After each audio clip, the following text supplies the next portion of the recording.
Hey everyone, welcome back to the Fantasy Pros Football Podcast. I'm Dan Harris, joined by Mike Tagliere. You can find us on Twitter at DanHarris80 and at Mike Tagliere NFL. Tags, how you doing? I am doing fantastic, Dan. It's one of those weeks where, all I want is things to happen as they're supposed to. We're not going to be right 100% of the time. That's not going to happen. Otherwise, we'd be rich, recording in some island or whatever. But, this week, at least, things seem to have gone more like they were supposed to. Yeah, I'd go with that. And just to be clear, because I like full transparency when we podcast, I am rich and I am podcasting from my own island. So I want to make sure the listeners know that going in. But yeah, I agree. This was sort of a week where things just kind of felt right. Everything kind of, you knew that Adam Thielen was going to have a big game in that sense. I kind of am a little disappointed in the DeAndre Hopkins game, which we'll talk about shortly. But, when Will Fuller is going for 200 yards, there's really not much you can do. So why don't we get right into it? Who's your big winner from the day? I'd be wrong if I said anybody outside of Will Fuller, right? He's a guy that was seeing targets. We talked about him a lot on our DFS podcast, and I just want to say that if you're a fantasy football player and you're listening to this podcast right now and you don't play DFS, that's fine. But I really do highly suggest listening to the DFS podcast, because sometimes we'll dig into players that we don't do on the Sit Start podcast because they're a great DFS player, whatever. It just helps you learn more about the game. And we had Joe Hoka on this past week, and he started making a case for Will Fuller. And when he started talking about, I'm like, I can understand the appeal. And I was like, here's my concerns is that coming off the ACL, he hasn't looked the same. The efficiency just hadn't been there. And I was like, maybe it's the ACL. Maybe he's just not 100% yet. I don't know what it is, but the opportunity. And as the show went on, I actually came back to it later in the show, and I was like, Joe, I'm with you on Will Fuller. I'm going to go in this week. So I played a lot of him in DFS. So obviously it was a good week in that aspect, but he's definitely the biggest winner because we did see him dominate the Falcons defense. It was the Falcons. They're not going to play them every single week, but he did exactly what he was supposed to. And he kind of had the game that I think everybody anticipated for DeAndre Hopkins. So this is a massive step in the right direction for Will Fuller. Well, let me ask something, okay? Because Kenny Stills is out here, so it's a little even added boon to all the receivers. In Houston, it's a great matchup. So with the understanding that there was no Kenny Stills and that it was a great matchup, how much does this impact your rest of season ranking on Will Fuller? You had him 52nd in half PPR coming in. Yeah, basically, I wanted to see him do something on the field because the efficiency wasn't there. We saw Kenny Stills, QT was coming back healthy. I moved him up to wide receiver 37. I would debate putting him inside the top 35 for the rest of the season. It's very close to that, but in that aspect, I still do view him as a sell high in fantasy football because he's still the same Will Fuller that he was over the first few years of his career. He's going to be somewhat boomer bust. They're not going to play the Falcons every week, and DeAndre Hopkins is going to go bananas at some point. And, it's kind of like the whole adage, you're going to buy low on DeAndre Hopkins, and people are listening to the show, shaking their heads and doing that elitist thing where you can't buy low on DeAndre Hopkins, bro. No, you can buy low on DeAndre Hopkins. The idea is buying lower than what he was bought for. And when people spent a number 5 or number 4, number 6 overall pick on DeAndre Hopkins, if you can get him for a second rounder, like a value of a second or third round pick right now, that is what I call buying low. It's not buying for free, no, but it's buying low. So I like buying DeAndre Hopkins right now. I like selling Will Fuller because ideally you get rid of that. You get rid of some of the boom bust players. That's fine for wide receiver 3 slots. But if you could sell high on Will Fuller after that big game, just put the feelers out there. You don't have to sell him, but putting the feelers out there to see what you can get in return. Maybe you can get a Josh Gordon in return. There are two responses that I have. The first one is if you are speaking in a surfer voice and saying bro at the end of your I can't buy. What do you mean, man? I can't buy low, dude. Don't do that ever. Just don't.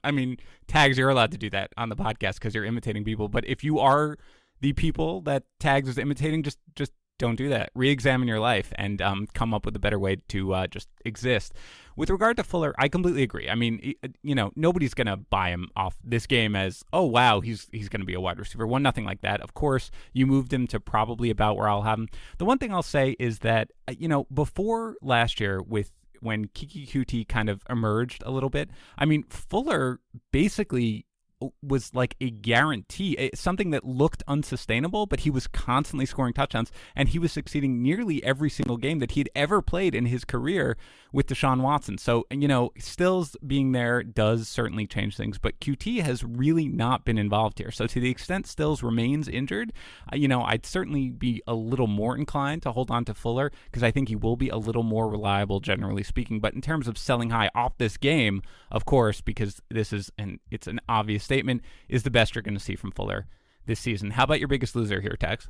Biggest loser, it might be a little bit under the radar, but it's something that it was one of my biggest things this week that I was paying attention to. It's Sterling Shepard is the biggest loser. And I say that because he ran 80% of his routes from the slot over the first 4 weeks of the season. And with Golden Tate coming back, I was really curious to see who was used in the slot, who was used on the perimeter, and it kind of went as we expected. Sterling Shepard went to the perimeter. He only ran 30% of his routes from the slot, which is a massive decline. And this is a problem because I did a study this offseason that kind of looked at wide receivers who struggled in this slot versus perimeter performance. And I wanted to see who relied on slot snaps to dictate the performances. And Sterling Shepard, we're now in the 4th season of his career. He has never scored a touchdown on the perimeter.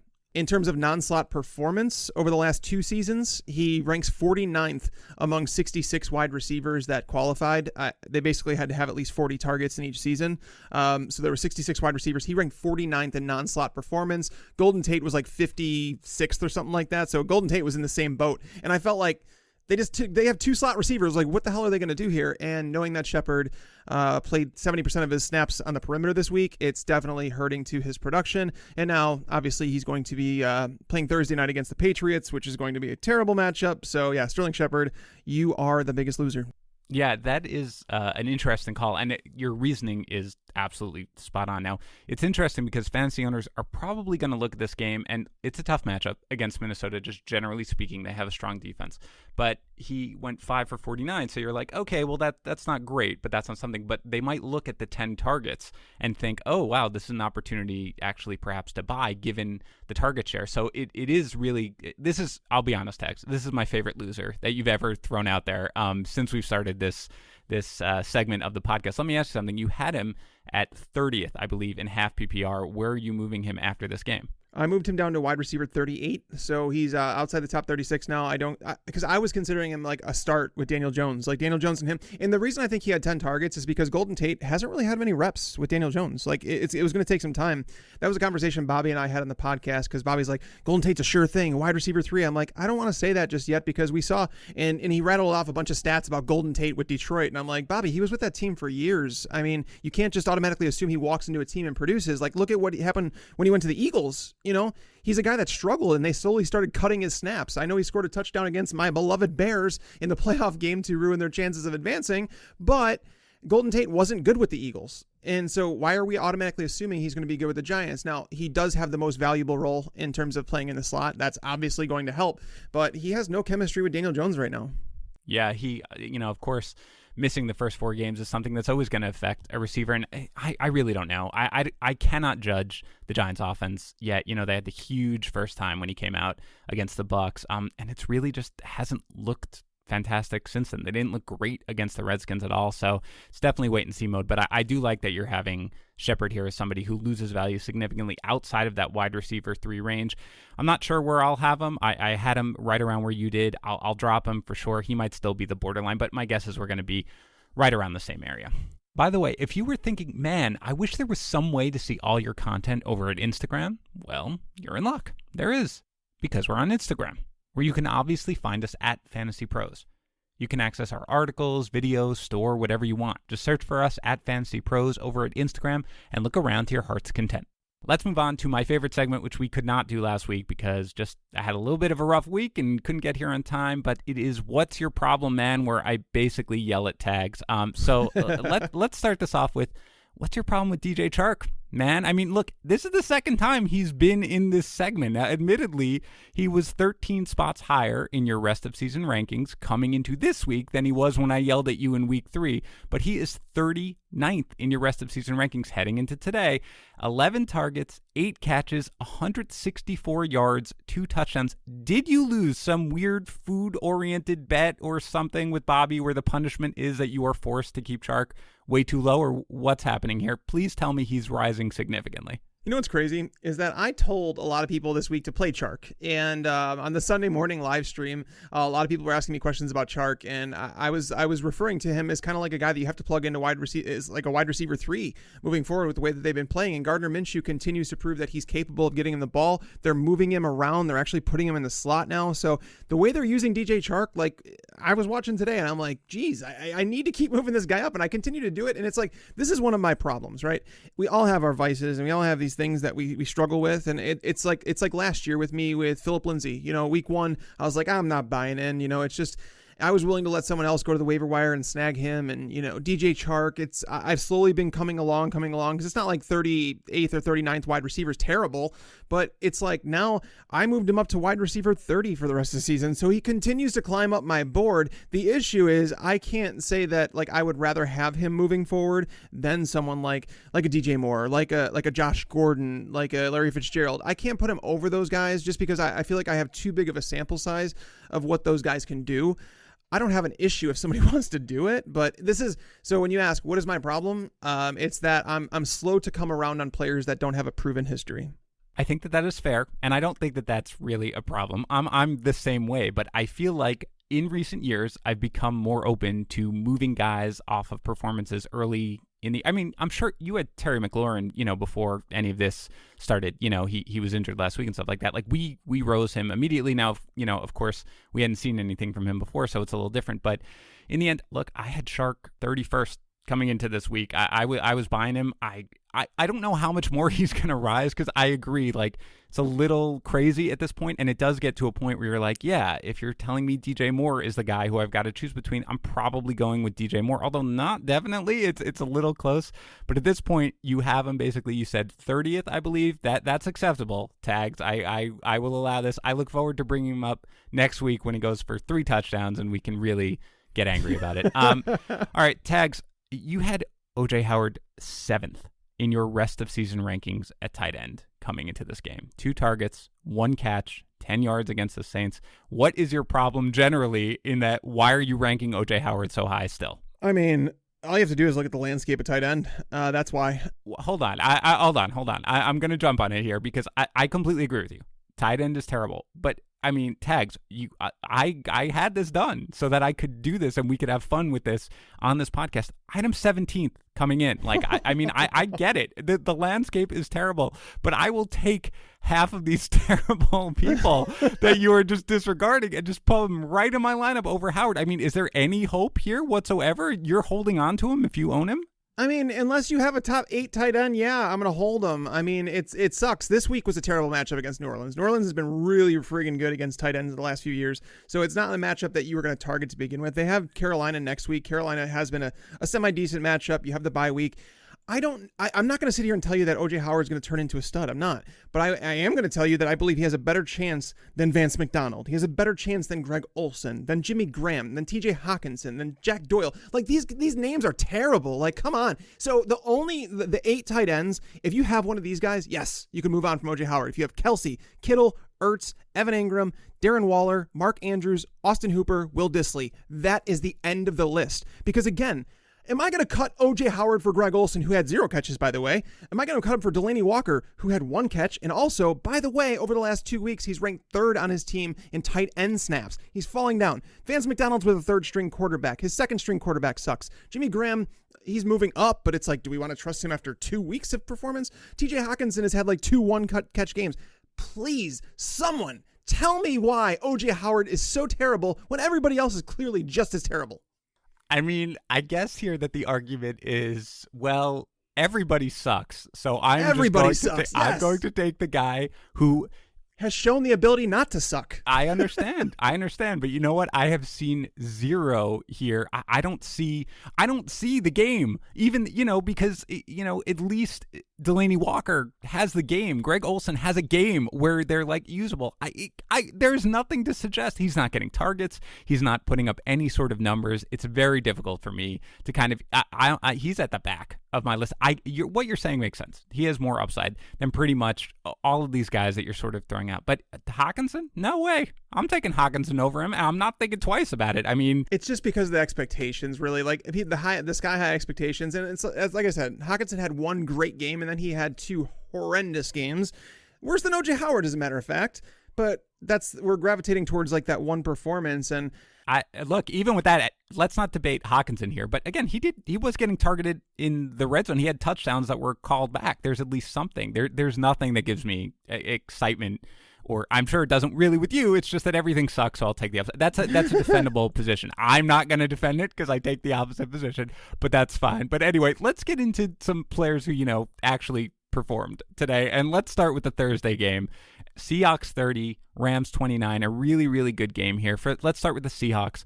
Let's talk about Chris Carson, okay? A couple of weeks ago, he was basically one fumble away from losing his job. He performed extremely well against the Cardinals in week 4. Then he comes back in the short week, 27 for 118 on the ground. And after a little bobbling, he catches that one pass for a late touchdown. Now, Rashad Penny did come back here. He saw 6 carries. He caught 2 passes. Are all concerns with Chris Carson completely gone here, or are you still nervous if you're carrying him as like a borderline RB1 or strong RB2? All concerns are gone.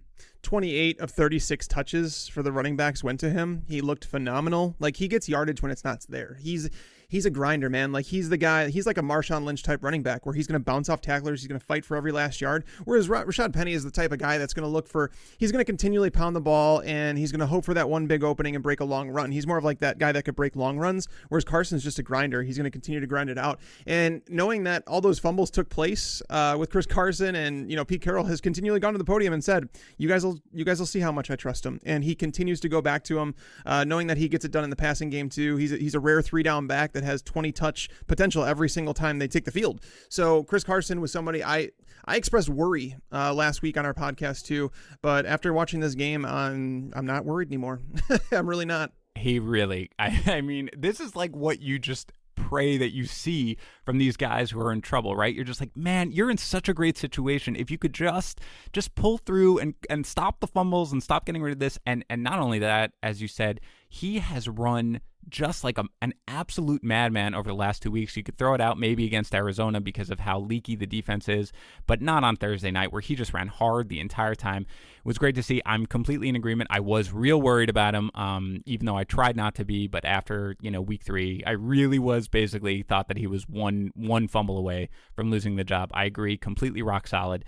Zero concerns from me either. Now, on the Rams side, Brandon Cooks leaves with a concussion. You'll obviously want to monitor that. And we could talk about Jared Goff, but we went through him pretty heavily last week with the Bucs game. It's another game here where he throws for a ton of yards, 395. Really doesn't look great, though, overall, so more of the same. But let us instead talk a bit about Todd Gurley. He dominates the running back snaps here, and he scores just 2 touchdowns, but he just has 15 for 51 on the ground, 3 catches for just 6 yards. He loses a fumble. So let me ask you something. 2 touchdown game here.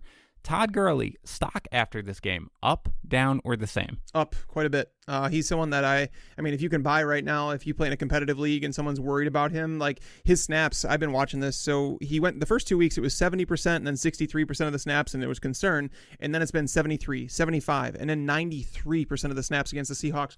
They have a tough front seven. Like, that's the strength of the Seahawks defense. You could beat them through the air. So is it surprising to see Goff make a few good throws? No, he made a few bad ones too. The biggest concern is that Jared Goff, over his last 13 games, his average just 1.08 passing touchdowns per game, compared to the first 26 games under Sean McVay, where he threw 2.08 touchdowns per game. So it's a full touchdown per game less, and it coincides back to when Todd Gurley, initially hurt his knee, and then they brought in C.J. Anderson, all that stuff. So you have to wonder, they need Todd Gurley, they need to get him going, and I think that them getting him out there for 93% of the snaps, it helped. And I mean, you even saw it with Goff. Goff played better as that game went on. So if there's anything to take away from that game, it's that Jared Goff looked better as the game went on. It was probably the best he's looked in a little while. Like, he hasn't looked great this year. He didn't look great against Tampa Bay.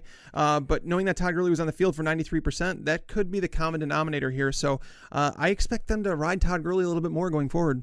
Thing is, though, he didn't look great in the second half. He did a lot of his production, unless if memory serves, in the first half, and then he kind of didn't look quite as good in the second half.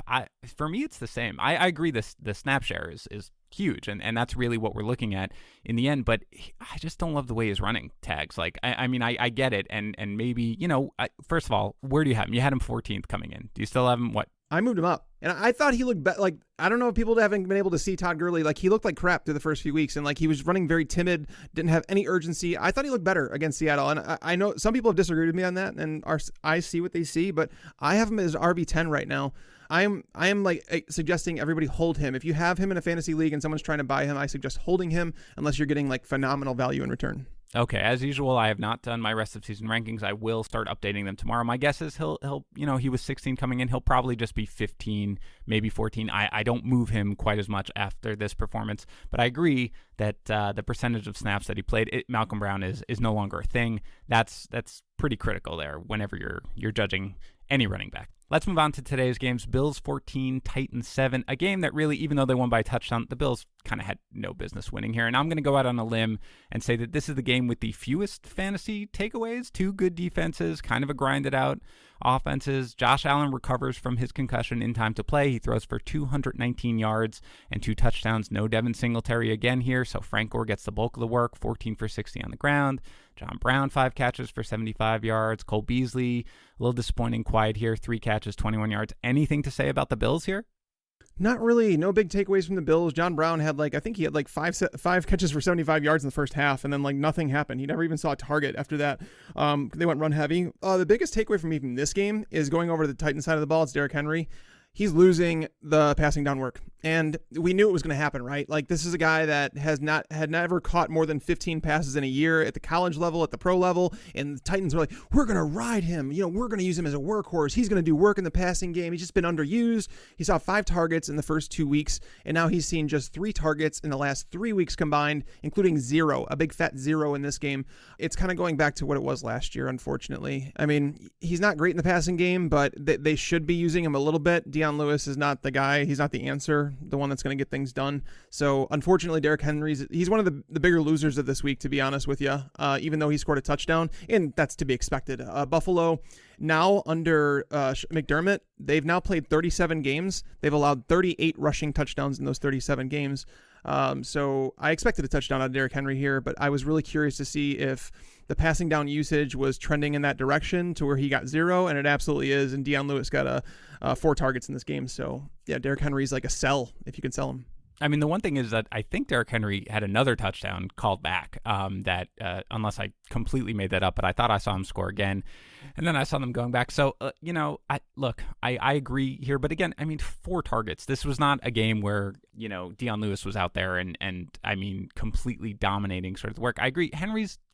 I feel like you going with Henry, and regardless of what he gets in the I'm assuming he's going to get nothing in the passing game, and it doesn't really worry me all that much because he's just going to completely dominate carries on the ground. And I don't expect the Titans to be trailing, too often by enough that I think they need to hurry up. And although they did it here in this game, again, when they were down against the Jaguars, it was mostly Henry in that game. So I'm not quite sort of taking the negative away from him here, but certainly seeing Lewis in the game, getting targets for really the first time this season is slightly worrisome, although probably I'm not quite getting too worked up about it. As you are, because you hate Derrick Henry. All right, look, before we go further, let's talk briefly about Pristine Auction, okay? Because if you want to buy any sort of memorabilia, sports or otherwise, then pristineauction.com is your one-stop shop. My son hates swimming. To get him to go to his swim lessons, I bribe him. That is not a joke. That's literally, if you go in and you don't scream and you don't yell and you just let your instructor sort of carry you around, I will get you something. And almost without fail, it's with something from Pristine Auction. It's usually something from the Patriots, which kills a little part of me every time, but sometimes it's something from the Mets or the Celtics or something I can live with, because you can get pretty much anything you want at Pristine Auction. They have hundreds of auctions daily. Everything is guaranteed authentic from only the most trusted sources, and it is free to register and free to bid. And because they have hundreds of auctions every day, the prices that you can get are insane. I mean, yesterday I saw a signed Saquon Barkley jersey for $84 and a signed Tyreek Hill jersey for $59. It is awesome. Trust me, you might get addicted, but it's completely worth it. Just go to pristineauction.com. That's PRISTINE auction.com and use our registration code FantasyPros in the registration field when you sign up, and you'll get a free $5 credit. And thanks to our good friends at Pristine Auction, we are running the Julian Edelman signed helmet giveaway this month. Just go to fantasypros.com/contest if you want more details. To enter, just leave a review for the podcast on iTunes or Stitcher and send a screenshot of that review to contest@fantasypros.com. That's it. Takes 2 seconds. And I actually have one of these because I bought one for my son, so trust me, it's really cool. All right, Tags, let's move on to a more interesting game here. Texans 53, Falcons 32. Friendly reminder that you should start your offensive playmakers against the Falcons. Look, we talked about Will Fuller over here, but Deshaun Watson throws for 426 yards and 5 touchdowns. He adds 47 yards rushing. The dude who hates you about DeAndre Hopkins because you can't sell high is going to look at his line and see 7 catches for 88 yards. I will note, by the way, that on the Betting Pros NFL podcast, my prop bet was DeAndre Hopkins. I believe it was over 83.5 yards, and he got the garbage time catch for 88 yards. So I thank you. Otherwise, I was going to have to do that show in a British accent. That is not a joke. That was my bet. So we're okay there. Carlos Hyde rushes 21 times for 60 yards and a touchdown. Duke Johnson rushes 9 times for 59 yards. Okay, real quick, let's just talk about the running game here, unless you want to talk to that guy about DeAndre Hopkins and whether or not you're worried. But, with the running back, Carlos Hyde, 21 times for 60 yards. That's not great. He does score the touchdown. And Duke Johnson, only 9 times, but 59 yards. Much better. I mean, I assume that you still prefer Carlos Hyde rest of season, or how do you view both these guys going forward? For sure. It'd be Hyde. I figured this was a game they could actually use Duke Johnson a bit more, and he was like one of my sleepers this week that I thought you could have gotten flex value out of. And it's not that he had a terrible game, like 67 yards, something like that. But yeah, Carlos Hyde's the one to own. I felt like the game, I was like, all right, the Duke Johnson sleeper is going to work out, because like the first carry of the game, or maybe the second carry of the game, Carlos Hyde fumbled the ball and lost 14 yards. And so basically, if we take that one away, he would have had 74 yards on 20 carries, which looks a lot better than 21 for 60. But they continued to go to him, and they continue to do this. So it's kind of like he is the Lamar Miller of this offense. And that's a guy that, he's not sexy. He's not a guy that you're going to trade for and be like, oh, he's going to win my league. But he's a guy you can plug in as a high-end RB3 most weeks and get it done, especially if the Texans are going to start stretching the field. Will Fuller, getting Kiki QT back involved in the offense. Hopkins is going to go. There's so many moving parts, and that's the reason that I wanted to like, Lamar Miller before he tore his ACL. So, yeah, Carlos Hyde, RB3 moving forward. Yeah, no, I agree with you here. Johnson looks good. That's the only thing that keeps me a little bit, because when you had Lamar Miller, it wasn't like, you weren't looking at blue and being like, oh man, if only he could get more carries, he would totally dominate this game. It was just like, oh, Lamar Miller, whatever.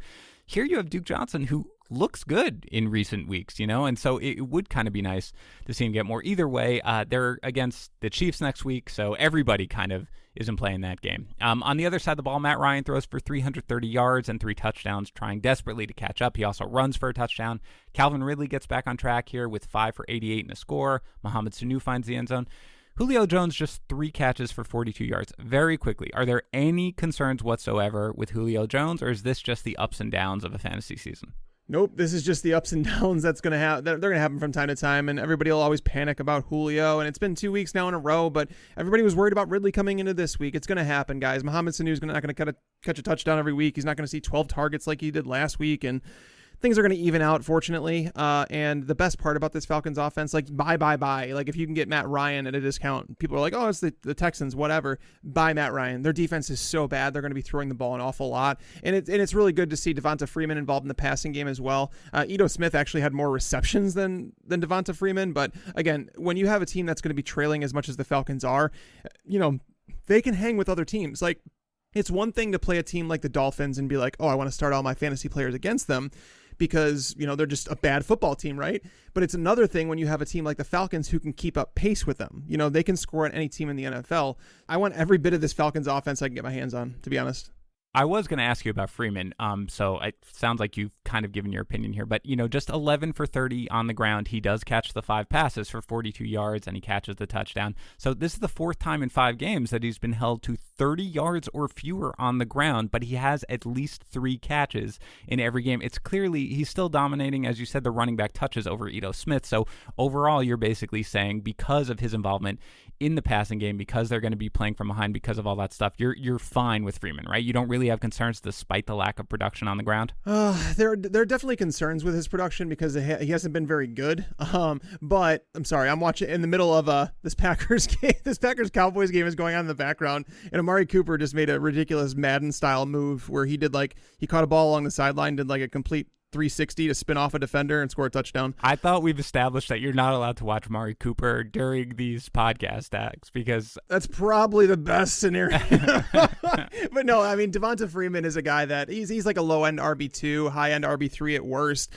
He is sharing carries more than you would like him to, but there'll be better days. The Texans they're a solid run defense. They were in Houston for this game. They were playing from behind, so they're.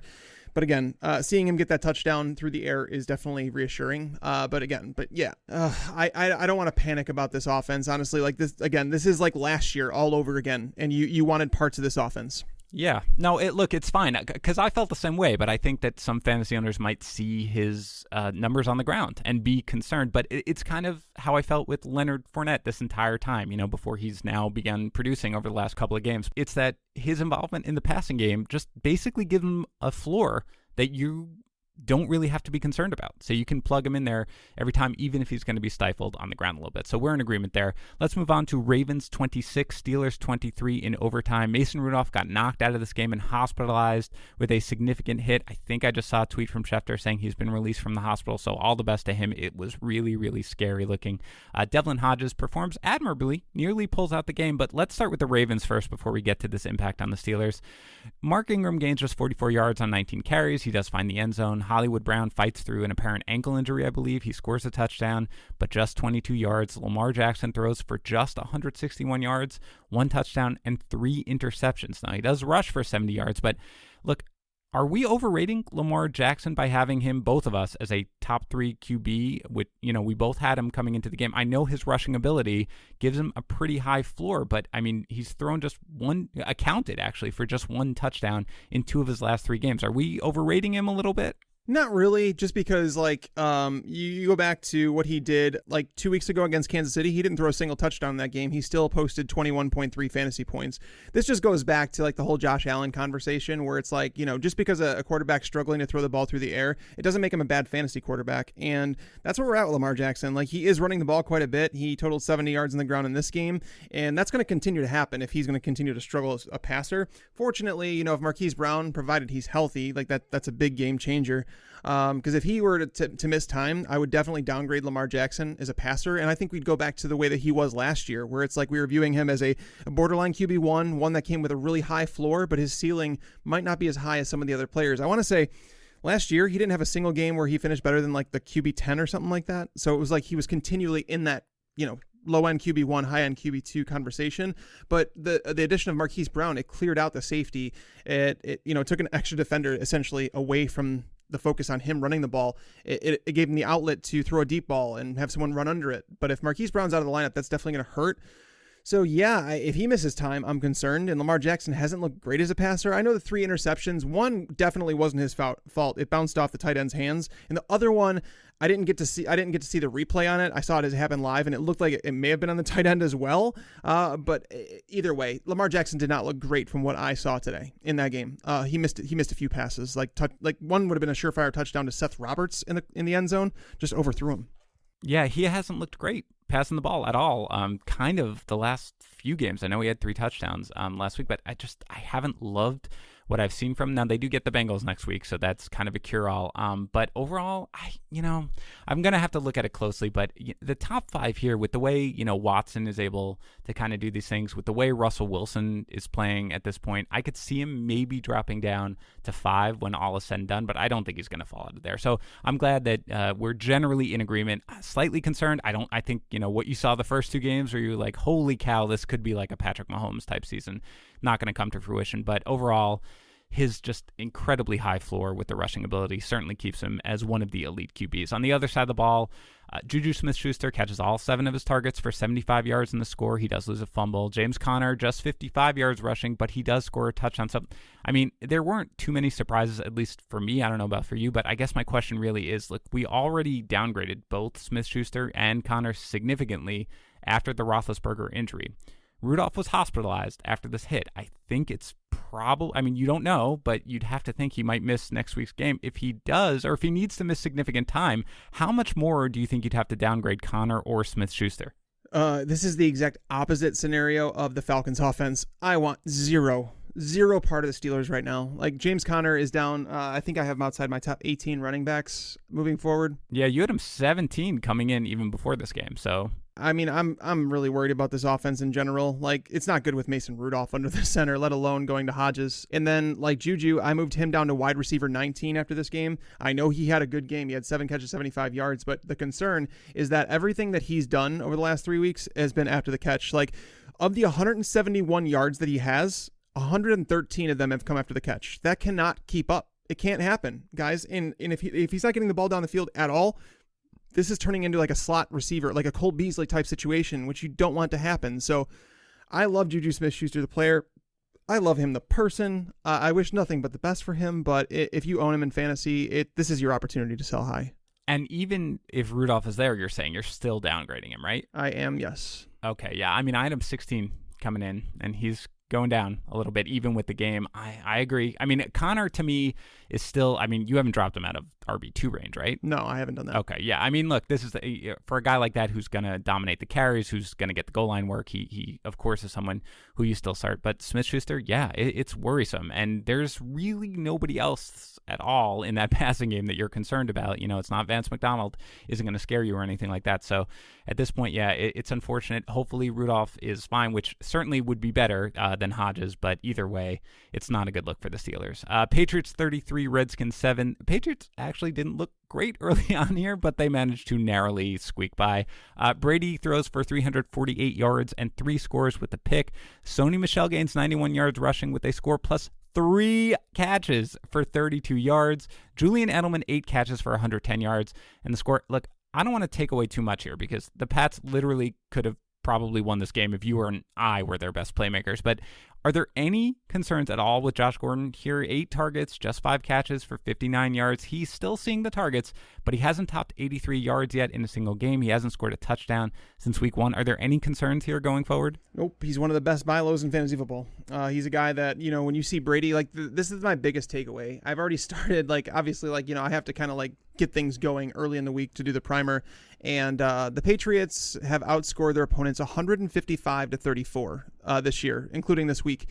Despite that, Tom Brady has averaged 37.4 pass attempts per game. That's a lot. Okay, including 42 against the Redskins. So it just goes to show that their offense is having to move the ball through the short passing game. They're getting the ball. Josh Gordon had a good matchup this week against Josh Norman, but Norman is the best cornerback on the Redskins roster. So it made sense for Julian Edelman to get involved if he was healthy. We just didn't know if Julian Edelman was playing at 100%. I did expect a much bigger game from Philip Dorsett if Josh Gordon didn't kind of go off, but it is what it is. I am not worried about the Patriots offense. Tom Brady is showing the ability to do whatever he has to do. If he has to dink and dunk the ball, you know, down the field, he'll do that. If you want to throw the ball over the top, you know, Josh Gordon's a guy that could win in one-on-one situations, and Brady's willing to trust him. So he's a guy I'm willing to buy right now in fantasy football. And like, if you can sell Will Fuller to get Josh Gordon, he's one of those guys I would take over Will Fuller. So would you say roughly like a borderline wide receiver 2 around that range? I have him as the wide receiver 27 right now, and that's half PPR format. So it's like a wide receiver 3, but he comes with top 12 upside every single game. Right. Okay. Yeah, I have no problem with that. I'm 24 coming in. I'm not really worried about it either, but I know, you know, you and I take questions all the time on Twitter, and I know that people are going to be, you know, talking about it. And I'm just going to say, you can't buy low on Josh Gordon, dude, or whatever it is that you said about that. Let's move on. Bro, darn. I had it right there. What's your problem, man? Okay. On the Redskins, look, they're a terrible team, but they were up against an elite defense. They do nothing on the ground. Terry McLaurin goes 3 for 51. I mean, You own McLaurin still. You own Chris Thompson in PPR leagues. Is there anything else to say about the Redskins? Nah, they play the... Am I even overstating it, by the way? I mean, you still own McLaurin, right? And you still own Chris Thompson in PPR leagues, right? Yeah, I mean, and even Adrian Peterson, for that matter, because he's playing the Dolphins this week. So the Dolphins is going to be a good matchup. I mean, if there's one last hurrah for Adrian Peterson, it's against the Dolphins. But you don't want to take too much away from McLaurin in this one. I'm just happy to see him back on the field. The Patriots, by the way, like coming into this game, to quarterbacks, not to wide receivers, to quarterbacks, they allowed 5.88 fantasy points per game to quarterbacks. That number actually went down after today. Here's some players who, this was from the primer. Here are some players who were averaging more than that. Hayden Hurst, Blake Jarwin, Dawson Knox, Benny Fowler, Keyshawn Johnson, and Darius Slayton. I think that makes your point. I mean, I think that's really what it is. Okay, yeah. Well, I think I'm like I really, really enjoyed that, and I don't really have much to add to it. I don't know what else I could say. So yeah, I mean, I think that kind of says it all. Then, all right, let's move on to the next game. Cardinals 26, Bengals 23. I am greedy. Tags. I honestly expected more here. I mean, Murray throws for 253 yards through the air, but he adds 93 yards rushing and a score. David Johnson gains 156 total yards, but Chase Edmonds scores the rushing touchdown on a long run. Larry Fitzgerald, 6 catches for 58 yards with no Christian Kirk here. Does anything in this game move the needle on any Arizona player here? It just ticked me off is all. I mean, if there was one player that like took away my chance at winning a lot of money in DFS this week, it's David Johnson. The one game that they decide to not give him like 90% of the touches is the week that I decided to play him in DFS. And of course, Chase Edmonds steals 68 yards on the ground, 18 yards through the air, and a touchdown on the ground. Like that was the one thing that did not go as planned this week that I'm a little peeved about. But I mean, outside of that, the offense wasn't going to move as smoothly without Christian Kirk out there because the offense just can't run the same way because they don't have their multiple slot receiver sets that they want to do. And it seems like Andy Isabella, for whatever reason, like they draft him as high as they did, and then they refuse to put him on the field. It makes no sense, but it is what it is. Whatever. But yeah, I'm kind of down on this offense. Like Cliff Kingsbury was supposed to come in and do stuff, and I said, take it easy. Let's just see what happens. And I haven't been impressed with him or Kyler Murray to this point. I mean, Murray's he's a threat with his legs, but in terms of what he does with his arms so far, he's been mediocre.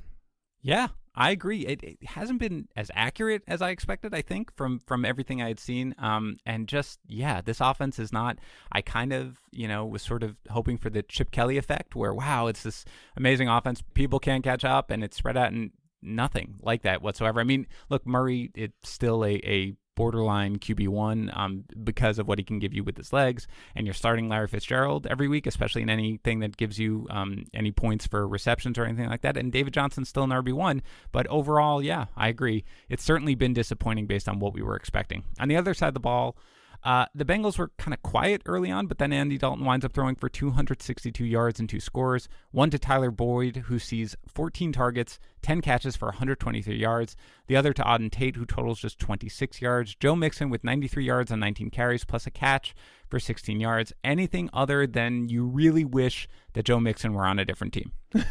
We definitely wish he was on a different team. I mean, it was promising to see them come back and have a decent performance and put 23 points up. But again, I mean, it was against the Cardinals, so we can't take away too much from it. This was the battle of the no-win teams. And it's like, why are you guys celebrating a win here? You should want to lose and get a higher draft pick. Oh, wait, you already did that, Cardinals. Sorry. But Mixon, he's criminally underused in the passing game. He sees one target in this game. Auden Tate dropped a touchdown in the first quarter. I know he finished with one, and it's kind of like, whew, thank God that worked out.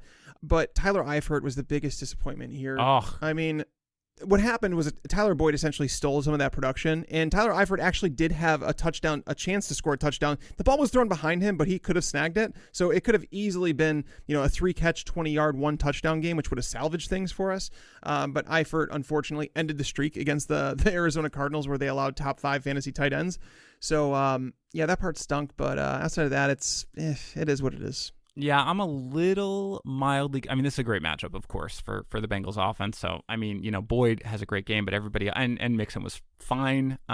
You're always wanting more when you own Joe Mixon, but in the end, I'm a little concerned just about the outlook for the Bengals offense. It is compared to what we thought it was going to be even a week or two ago, because I do think that the absence of John Ross, regardless of his actual production, I just think his speed element is kind of almost a necessary element to Zach Taylor's offense, where it's going to clear out a little bit. And I think that they might suffer going forward a little bit more. Even, I mean, of course, they come out against Steelers. They couldn't do anything anyway. So it's not as if you're like, well, how much lower could they go? But overall, going forward, I think I'm probably slightly downgrading someone like Boyd even after this game, just because of, they were in comeback mode. So he's going to get the targets and everything like that. But, against Baltimore, against Jacksonville, against the Rams, it's just, I wanted to see a bigger game here, almost from everybody. Even, Boyd had a great game, but, almost from everybody. So for me, I agree, a little disappointed. And certainly Eifert, who I had in plenty of DFS lineups, certainly somebody who you're really, really, 4 targets, 2 catches, 14 yards. Not really what you wanted there, of course. Panthers 34, Jaguars 27. Minshew Magic barely runs out here. And what I think was maybe the most entertaining game of the weekend, Christian McCaffrey is not a real human being. 237 total yards with 3 touchdowns. Now, he did miss the last couple of possessions here. Reggie Bonifant rumbles for a 59-yard score. I haven't seen anything, Tags, I don't know if you have, to make it seem like McCaffrey's injury. Look, I mean, he was limping, I haven't seen anything that says it's serious or makes me think he'll miss the Bucs game. Have you seen anything as we record? No, I haven't seen anything in regards to it. But I hope he's all right, man. He's been so fun to watch. Like, he's just killing it, man. Like, the Jags over the last 20 games had allowed just one running back better than the RB10 performance. And then he goes out there and scores 3 touchdowns like it's nothing. Yeah. I mean, he's incredible. He really is. I mean, he does it, of course, through the air, on the ground. He's awesome. Kyle Allen keeps it conservative. Overall, just 181 yards passing with the score. It's good to see DJ Moore, who we mentioned earlier. He bounces back a bit here. He sees 8 targets, 6 catches for 91 yards. Curtis Samuel, a little disappointing, just 3 for 19. And as you mentioned, Greg Olsen shut out. Anything you take away here from the receivers, or is this is kind of how it's going to go? Good games, bad games? No. I mean, obviously having Jalen Ramsey out of the lineup, I expected something bigger out of Kyle Allen than just 181 yards and a touchdown, considering we saw Joe Flacco throw for 303 last week. I mean, to be fair, they were up for most of the game. I mean, I felt like he almost ran to game manager right after it, right after they got a lead. No, it's true. I mean, he only had 30 pass attempts, but I mean, I don't know. It didn't seem like a great game. This was not a game that I chose to watch exclusively. Like, there's certain games that I have to pick out. So I have 4 monitors I'm able to watch games on, and I kind of have to pick and choose which ones I'm going to watch like most of the time. And I'll flip flop sometimes, but this was not a game I was heavily invested in. So I did not watch the entire thing. Okay. Well, that's fair, and I appreciate your honesty. But yeah, in the end, I watched this game a little more closely. Nothing really stuck out here. Again, it seemed like something where they got the lead, and they kind of tallied it back.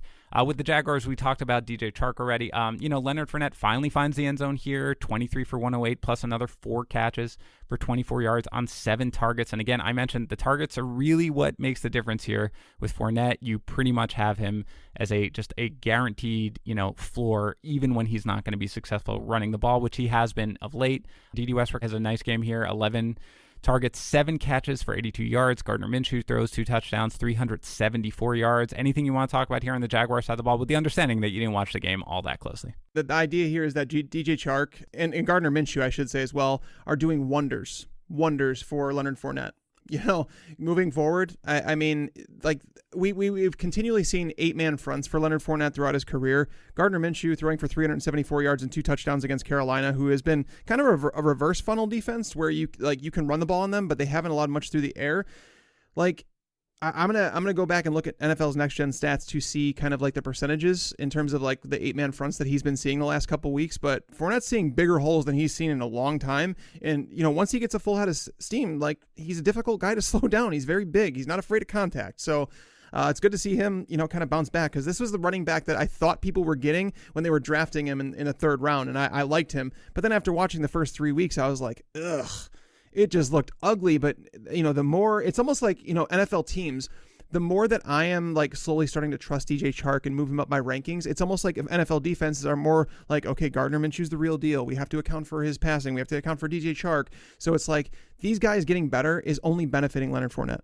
Yeah, and again, he doesn't do anything all that special, but like you said, when he does have a full head of steam, he's really difficult to take down. They do have the Saints next week, which is going to be a little tough, but in the end, he's obviously locked and loaded in your lineup. And speaking of the Saints, let's move on there. Saints 31, Bucks 24. Let's start with the winning side here with the Saints. Teddy Bridgewater throws for 314 yards and 4 touchdowns. Michael Thomas, 11 of 13 for 182 and 2 touchdowns. Alvin Kamara with 104 total yards. We've seen videos recently of Breeze throwing, but, they have a week 9 bye. There's almost no chance we see him before week 10. And the Saints have been keeping Bridgewater pretty much as a game manager so far. They completely owned it up here. Does this game in any way change how you look at anyone in the Saints offense so long as Bridgewater is under center? I mean, this was a matchup to target with the pass catchers because Tampa Bay, most people don't realize this, but coming into this game, I mean, I don't know if it's remained that way. I would assume it does, that they were the number 1 run defense in the NFL. So it was kind of like you're going to have to move the ball through the air, and it was kind of be like that West Coast passing attack where it's going to be those short passes to get the ball throughout. And it kind of works too because you had Bridgewater who his average depth of target through his starts was like under 6 yards, which was stupid low. It was the lowest in the NFL by far. And it was like, all right, well, Michael Thomas can beat these Bucs wide cornerbacks over and over. And then Carlton Davis, one of their starting cornerbacks, got ejected from this game early on. So it allowed even more damage to be done by Michael Thomas and even Ted Ginn got into the action. But I mean, it's the Bucs. It's the Bucs defense. I don't want to take too much away from this. And I know some people were like, oh, Teddy Bridgewater's getting paid and he's going to hit free agency and this and that. I'm like, guys, it was one game. It was the Bucs. Some of these people who you talk to, Tags, I mean... He was impressive, but guys, come on. I mean... Yeah. It's... No. No, I agree. It doesn't do... I mean, you and I both had Thomas ranked extremely high. We didn't drop him like we did with Schuster. That's just what you do. You know that these games are coming. He's still getting targeted all the time. So I agree. This is just kind of... I think they saw the weakness and they attacked that weakness. I don't think that you can necessarily expect that to be the case. I mean, you can expect that philosophy to be the case, but not that they're all of a sudden going to start throwing, Bridgewater's not going to throw 4 touchdowns every week, of course. On the other side of the ball, look, it's one thing when Julio Jones puts up 40 yards or whatever, but Mike Evans, 3 targets, 0 catches. Meanwhile, Chris Godwin, 9 targets, 7 catches, 125 yards, and 2 touchdowns. How concerned are you about Mike Evans, if at all? I don't want to say I'm overly concerned. It was going to be a tough matchup, and these are things that I try and outline in the primer when I do it. Is just that the history between him and Marshawn Lattimore hasn't been great to Mike Evans. Like there was a game in there that was really good, but I just don't think that this Saints defense is as bad as some people were led to believe. With Lattimore, he was tight in coverage a lot of the time against Julio and against Hopkins, like over the first couple weeks, and he just fell on the wrong side of things, where it's like the last 2 weeks we've seen Amari Cooper struggle, now we've seen Mike Evans struggle, and it's like, okay, Marshawn Lattimore is still a good NFL cornerback, which we should have really known. This was a matchup for them to exploit with Chris Godwin. That's why when I said at the beginning of the show, certain things, like I just like seeing things that fall the way that they're supposed to. And they really should have been attacking the slot with Chris Godwin today. And I'm glad that they did. He finishes the game with 125 yards and 2 touchdowns. Am I worried about Evans? Yes, because you should never have a wide receiver 1 who finishes the game with nothing, like with 0. Like that should not ever happen. So knowing that Godwin's emergence has brought Evans's floor down this low, it's the reason that I was actually selling Mike Evans after his 3 touchdown game. I was telling people to go out there and trade away Mike Evans, that I would have traded him away for Odell Beckham Jr. And I still stand by that, even though I don't know what Beckham's performance is going to be tomorrow night. But yes, I can't say I'm too surprised, but his floor is lower than we thought. And to be clear, just because I think some people still kind of are reticent to do this, like me, you have Chris Godwin higher rest of season than Mike Evans, correct? I do. Okay, good.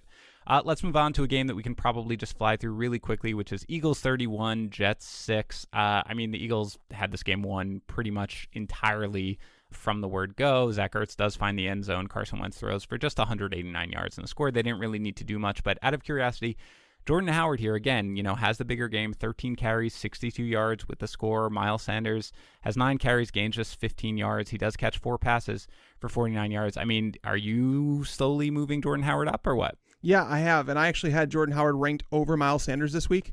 So I was probably one of the few people to do that. I know a lot of people are expecting a Miles Sanders breakout at some point, but the snaps were trending towards Howard and away from Sanders. Although in today's game, it was practically even. It's hard to take away things from a game like this, though, because the game was a blowout. But it does help to know that Miles Sanders, 5 targets, that's massive, for his production in the future. They don't want to become a very predictable offense, and there's going to be much more competitive games where they're going to have to throw the ball. And to know that Miles Sanders is trusted and that Darren Sproles is kind of falling down the ladder, like he's almost like a non-factor at this point, it bodes well for both these running backs. So Jordan Howard, I have him ranked as a top 40 running back rest of season, but I still, if you could find someone to buy him right now, I would still be selling, just because I do believe that Miles Sanders eventually is the leader of this timeshare, and that Jordan Howard is kind of like a touchdown or bust option. Okay, and on the other side of the ball, I don't really think there's much you can take away from an offense that's run by Luke Falk. All signs point to Sam Darnold hopefully being back next week against Dallas, and that's a tough matchup, obviously, but let's just do it like this. Le'Veon Bell gains 88 total yards. Jamison Crowder, 2 catches for 10 yards. Robbie Anderson, 1 catch for 16 yards. Now, you're still starting Bell regardless of the QB. Is that fair? Yes, I actually think Le'Veon Bell is like a guy that I would buy low on. I was not drafting Le'Veon Bell anywhere. But if you run into people now that like legitimately are just frustrated with the Jets offense, I think it's time to buy. They are getting Chris Herndon back. They are going to get Sam Darnold back here shortly. To know that Le'Veon Bell has been able to perform, like score 15 plus PPR points in 2 of 3 games with, a third string quarterback is pretty good. The biggest takeaway for me in this game is that Adam Gase is still a terrible head coach. And this goes back to the idea that Sam Darnold was never going to play in this game, yet you continued to give him first team reps throughout practice instead of giving them to Luke Falk like you should have done, the guy that was going to be the starter. So instead, let's throw Luke Falk out there, have him take 10 sacks behind that terrible offensive line, have him throw 2 interceptions. It's a joke, man. I'm ashamed and I'm sorry to those who have listened. And I was willing to play Robbie Anderson this week. I had him in DFS lineups. It was terrible. And this goes back to, I'm sorry, but it's Adam Gase. I continue to say it, and I don't need to say it anymore, but it's just terrible. Yes, Sam Darnold got all of the first team reps this week, all. So that just shows you all you need to know. Very quickly, Tags, are you still owning Robbie Anderson? I don't know when you can start him confidently. I mean, for me, he's a guy who, I do own Robbie Anderson in a couple of leagues. I'm still stashing him. I think when Sam Darnold comes back, he is going to be useful.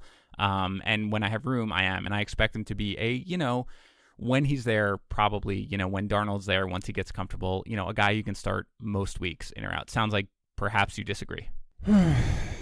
No. You don't have to debate it, man. I don't. It's frustrating is all. Darnold is going to bring some value back, and they do have a good schedule coming up. So yeah, I'll hold him, I guess. All right. I'll take it, Tags. I'll take it. Raiders 24, Bears 21. Let's start with the Raiders here very quickly. No Tyrell Williams in this game, so it's pretty much all on the ground. Foster Moreau was the leading receiver with 46 yards. Josh Jacobs, a big game here, 26 for 123 on the ground with 2 touchdowns. He also sees 4 targets, 3 catches for 20 yards. He's becoming a little more involved here in the passing game. What's your outlook on him going forward? Part of me, and the Bears defense didn't show up. That's my biggest takeaway from this game. But the Josh Jacobs getting more touches, that's not a bad thing. It's never a bad thing. The Bears defense last year, all year long, allowed 4 rushing touchdowns to running backs. This week, they allowed 3 of them. Whatever the case is with London, whatever they did, showing up on Thursday, I don't know. There's a lot of variables that can go into that stuff, but their defense just did not show up to play today. And Josh Jacobs took advantage, so you got to give him credit for that. I thought there was no way that the Raiders would win that game. And this is the most realist Bears fan that you could talk to, and saying that, it's almost like the Dolphins lost last year, when the Bears lost to the Dolphins last year when Brock Osweiler was starting and nobody gave them a chance. It feels like that game all over again. Yeah, this was really disappointing to watch. I mean, the Raiders had it right from the get-go that the Bears tried to come back. What about the Bears on offense here? Dave Montgomery, really disappointing, 11 for 25 on the ground. He does find the end zone. Allen Robinson, a huge day, 7 catches, 97 yards, and 2 touchdowns. Obviously, Chase Daniel was a quarterback. They get a bye after that. Sounds like Trubisky should be back. Anything here on the offensive side of the board for the Bears? I mean, David Montgomery better get used to seeing these loaded boxes, because it's basically saying, Chase Daniel, Mitch Trubisky, we're going to make you guys beat us. They're leaving wide receivers in man coverage all over the field, and basically saying they're going to make the quarterback beat them. And, Allen Robinson's just really good. he is really good. And I know that some people have wanted to sell Allen Robinson because he's a guy that's attached to, a mediocre to a below average quarterback, no matter who it is under center. But he's got it done. I mean, he's getting 7+ targets in every game. He's catching most of them. In this game, he was the only reason that the Bears were in the game, because he's making catches. This does not look like an offense that was ranked, I think it was 10th in the NFL last year in scoring per game. It doesn't even look close to that. So you hope that Trubisky can come back and bring the magic that he had last year. But from what we've seen so far this year, I don't know. This is not a team that I feel like you need to sell every piece off of, because I think it can only go up from here. But at the same time, I don't think it's one that you have to necessarily target, in trades or anything like that. All right, let's move on here to Vikings 28, Giants 10. Adam Thielen with the most predictable squeaky wheel game of all time, 7 for 130 and 2 touchdowns, as Kirk Cousins opened things up a little bit through the air with 306 yards passing. Dalvin Cook does what he does, 21 for 132 on the ground. He does lose a fumble, but how about Stefon Diggs here? He has a lot of drama coming into this game. He sees 4 targets, 3 catches, 44 yards. If you're a Stefon Diggs owner at this point, how are you evaluating your situation? I mean, is he gonna be on the team rest of season? I would assume. I mean, where does he fall? Is he a wide receiver 3 at this point for you? Yeah, he's a high-end wide receiver 3. Going over, like, the reason that I liked Cousins this week, and the reason I told people that I felt like he was a low-end QB1 with a high floor in this game, is that if you look over the beginning of their schedule, it's like, did we really expect him to have a good start? Like going over the games, like the matchups that he had, the pressure that he faced, the blowouts the wins they had over the Raiders and the Falcons in week 1, like, he didn't throw the ball very much. So it's like, the production, it should have been expected to be somewhat down for Cousins. So it's good to see him bounce back and look better in a game against a team that, really doesn't bring much pressure.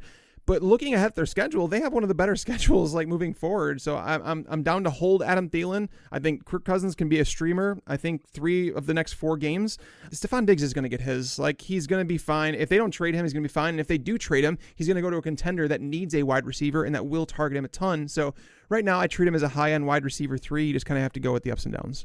Yeah, I agree with that. That's around where I have him, I think, about, I don't know, in the high 20s somewhere. You're still starting him every week. It's not always going to be good, but, all this drama, it's a little disconcerting, but overall, there's not much you can do but keep rolling him out there. On the other side of the ball, we talked already about the biggest thing, which was Sterling Shepard. Wayne Gallman misses most of this game with a concussion. John Hilliman gets most of the work, but it sounds like Saquon Barkley may be back next week, which is crazy. Darius Slayton does catch the touchdown pass here, leads the way with 62 yards receiving. Anything else that you want to talk about from the Giants side of the ball? Not really. They play the Patriots this week, so throw them all away. Seriously, Wayne Gallman's droppable, though. He's not going to play on Thursday. They play on Thursday night, so it's a short turnaround, so he's not going to get cleared of that concussion. Saquon might be coming back. At the very worst, it sounds like he'll be back in week 7. So Gallman is just a bad handcuff right now. Yep, 100%. I would go ahead and move on from then. Broncos 20, Chargers 13. A little bit surprising here, but the Broncos sort of quote-unquote save their season. Joe Flacco plays conservative, 182 yards and a touchdown. He does throw a pick. Courtland Sutton, again, another touchdown, 4 catches, 92 yards. And a score, but Phillip Lindsay is really kind of the big guy in this game. 15 carries, 114 yards, and a touchdown, plus he adds 4 catches for 33 yards. I mean, Royce Freeman runs well and does see 13 carries, so it's basically a split there, 61 yards. But the bigger game from Lindsay. Anything here from the Broncos side of the ball? Courtland Sutton, I told people, like, it's weird to see Emmanuel Sanders 1 target. That's just... I don't know what's going on there. I'll be curious to go and check and see if there was anything wrong, if it was just part of the game plan, whatever the case may be. I would imagine that he saw Casey Hayward much of the game.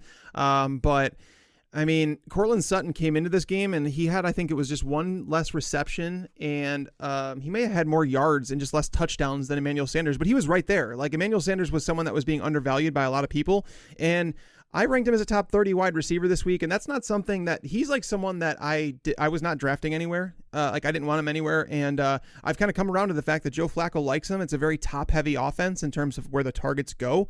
So Sutton did have a good matchup, especially if Casey Hayward was going to shadow Emmanuel Sanders. So, I mean, 7 targets when nobody else saw more than 4. Like, he's clearly a favorite of Joe Flacco. He's a big man that can score touchdowns in the red zone.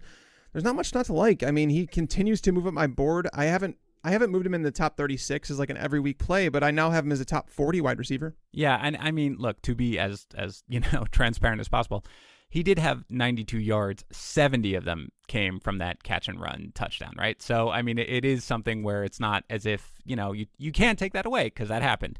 But certainly that's something that you at least need to factor in. But I agree. He is somebody who Joe Flacco likes. He's talented. We liked him sort of last year as we saw what he could do. So he is somebody certainly that you can start pretty much every week, at least if you're in a pinch. On the other side of the ball, it was pretty ugly. Phillip Rivers throws 48 times and throws for 211 yards, 2 picks. They really can't get anything going. Mike Williams sees 13 targets, 6 catches for 74 yards. Austin Eckler sees 16 targets, has 15 13 catches for 86 yards. Now, I know some of that was at the end when they were catching up, but on the ground, Melvin Gordon 12 for 31 and Austin Eckler just 3 for 7. Eckler does lose a fumble at the very end of the half where he tried to, stretch for the goal line and the ball came out and stuff like that. How do you feel? Anything here on the Chargers side of the ball? Bad day at the office for Phillip Rivers. Oh, terrible. He was just off all game. It was like seriously, this was a brutal one to watch. Like, I'm not going to lie. I was playing with my son a little bit with his monster truck that he just got because I was kind of like bored of that game. Like, it was just a very boring game to watch. Rivers looked terrible. Like, he just missed defenders left and right. And I thought that Mike Williams was injured on the one play. He obviously came back and saw 13 targets. He was Rivers was intercepted twice, and I want to say that he was targeting Williams both times, and there was like another time where he should have been picked off. So Rivers it was just a bad game. I don't want to overwrite it, but throwing to your running back 16 times, come on, Phil, you're better than that. It was just bad. It was a bad game. It's a very Derek Carr-esque game. Right. And not all that unpredictable. This is a game where you felt like the Chargers were just going to completely lay an egg, right? They come off the big win against Miami. They come home against a struggling Broncos team. You just know that this is what they do. But yeah, bad game, and things should obviously be brighter, especially for Keenan Allen, who was pretty quiet in this game. Last game, Packers 34, Cowboys 24. I mean, it's all Aaron Jones in this game from the Packers side. 19 carries, 107 yards, 4 touchdowns, plus 8 targets, 7 catches, 75 yards through the air. Nobody else really does anything without Devontae Adams here. I mean, what do you want to say about Aaron Jones? When we knew Jamal Williams was going to be out for this game, it was like, okay, you're playing him as an RB1. This kind of goes back to the idea that Eddie Lacy was a top 6 running back with Aaron Rodgers multiple times. It wasn't like a one-time thing. It was multiple times, and Eddie Lacy wasn't very good. Aaron Jones is actually really good at football, and he was someone that I wrote quite a bit about on the primer this past week, and that so his struggles the last 2 games, people were talking about his yards per carry and how he was less efficient because he was being asked to do a workhorse role, and no, that had nothing to do with it. He actually gained, so he was actually averaging like negative 0.2 yards per carry in term before contact. So basically his offensive line was not doing him at all. Like, they were literally giving him nothing, and he had to do everything after contact. This game, he got a little bit more of a running start. They created some holes for him. He looked fantastic. This is what happens when you get a workhorse, with 20 plus touches alongside Aaron Rodgers. He's going to perform. Like, does Aaron Jones already have like 8 touchdowns in the season? Yeah, I believe so. I think he had 4. He was one of, he was in the top 5 of running backs in the league, I think. So I believe he had 4 coming in. So now he has 8. Yeah, just a monstrous game. And without Devontae Adams, just the fact that he was able to step up like that, it's just it's good to see, because we've always known how good he can be. So it's good to see him having really that great season. On the other side of the ball, I mean, look, they were playing from behind. They were way behind, but still against a great pass defense here. Dak Prescott, 463 yards, 2 touchdowns. He does throw 3 picks. Amari Cooper, as you heard live when Tags was watching in awe of him, 14 targets, 11 catches, 226 yards, and a touchdown. Michael Gallup returns 13 targets, 7 catches for 113 yards and a touchdown. Ezekiel Elliott, 12 for 62 on the ground and a touchdown. What here from the Cowboys side? Dak Prescott had another bad game. I mean, I know he threw for 463 yards. It kind of reminds me of Jared Goff against Tampa Bay, where it was a bad game all around. Like, Dak Prescott just missed so many throws, and he honestly cost them this game. I think Kellen Moore just like overthought this one. They came out throwing the ball, and Dak turned over the ball right away, and it's like, run the ball. Like, Ezekiel Elliott should have run all over the Green Bay Packers. That was the only thing that, like, the only way that the Packers win this game is if you turn the ball over and you don't stick to your run-heavy approach. Basically, and the Cowboys did everything. Like, Ezekiel Elliott getting 12 carries against the Packers is stupid. Like, I don't care what the game script was. I don't care. Like, the reason that he had that few carries is because you started out with a pass-happy game plan. Like, you're getting too cute with it. Yes, you have Amari Cooper, who can just dominate anybody. Yes, you have Michael Gallup back in the lineup, but use those guys to your advantage. It just means that Ezekiel Elliott is not going to be the only focal point of the offense that they have to slow down. Ugh, so frustrating, man. Like, you attack the Packers on the ground, dude. It's not rocket science. They have an elite pass defense. Their run defense is leaky. You use Ezekiel Elliott regardless of where you are in the game, and you just sort of take control of it. I did not understand this when I saw it when it first started, but look, they can bounce back next week, of course, against the Jets. They don't have a great schedule going forward. It's not one of the best schedules, certainly, at least passing wise. So, but for next week at least, I think all should be right. But certainly, I agree with you completely. I didn't understand the game plan, and it's just one of those games that unfortunate to see there from the Cowboys. But that is going to do it for today's show. Thanks to our sponsor, Pristine Auction, where they have a ton of great items up for bid every single day. Just go to PRISTINE auction.com. Enjoy the rest of your Week 5 football, everyone. Tags and Bobby will be back to take you through the waiver wire.